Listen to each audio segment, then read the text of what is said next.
Well, let me say something about Earth Day, first of all, because I think it's important. This is Earth Day. I just went from another event. I was there for the college Democrats. These are all college students. And I said, how many of you know that this is Earth Day? And they sort of vaguely were remembering that. And I said, this was a big deal when I was growing up. When I was growing up, we had OPEC, and OPEC jacked up the price of oil, and we didn't know what to do about that. And then we realized energy conservation and making sure our cars go further on a gallon of gasoline is really going to be important, not only for environment, but also in terms of dealing with our dependence upon the Middle East. You know what we did during those 10 years?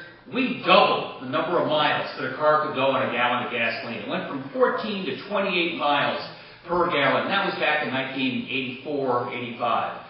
Since then, we're back down to about 20 miles per gallon. We've got all the SUVs. We're more dependent upon Middle Eastern oil than we've ever had. The price of oil has gone up to $3, maybe even higher dollars per gallon right now. We're more dependent upon the Middle East, and we're fueling both sides in the war on terror. It's been a bad policy for our country. We've got to take it back, and the environment and energy independence is part of our answer.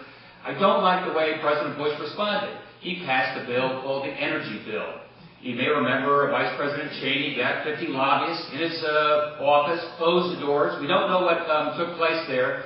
But we do know the energy bill provides billions of dollars of tax subsidies to ExxonMobil to drill for oil. Well, ExxonMobil made $36 billion in profits last year, the most profitable year of any company in the history of the country. They don't need any more of our taxpayer money to help incent them to drill for oil. You know, subsidizing them to drill for oil is like subsidizing a fish to swim. They're going to drill for oil anyway, and they don't need it. What we should be doing with those subsidies is giving everybody an opportunity to buy hybrids, plug-in hybrids, fuel efficiency, find ways that we can wean ourselves off of oil. That's for the future of our country, both in terms of energy independence and in terms of our future in the economy. I'll just conclude by saying that this political race got a new edge over the last few days. Senator Lieberman started going out on TV. So I figured, okay, I better get going on TV now. So I had to stand before a TV camera the other day, and they had me repeat, if you think running for Senate is really glamorous, I had to sit there for about 20 minutes going, my name is Ned Lamont, and I approve this message. My name is Ned Lamont, and I approve this message. I woke up at 3 this morning saying this to myself.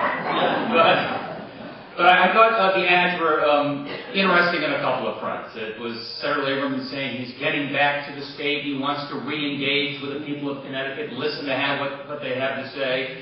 And he was in the Middle East while this ad was running.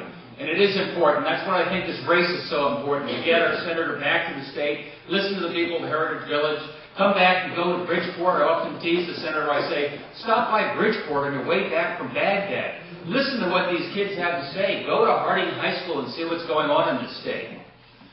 Anyway, I can tell you as I go around, we're getting an awful lot of support from folks. They really want to have this debate. They want to have a choice. They think it's a debate, and I think it's a debate about the heart and soul of the Democratic Party and what we stand for.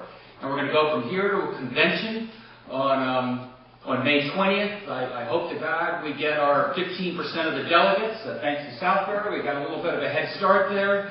And it's a bit of an inside baseball game, but I think we're going to do pretty well there. And from there, we go on to a primary in August. We're 100,000 people. It's just 100,000 voters, out of maybe 200,000 votes cast, will determine who the next U.S. Senator is from Connecticut. I wouldn't be less than honest if I didn't tell you that some of the party brass, up there are saying, we don't really like the idea of a primary, Ned. They told me, Ned, don't rock the boat.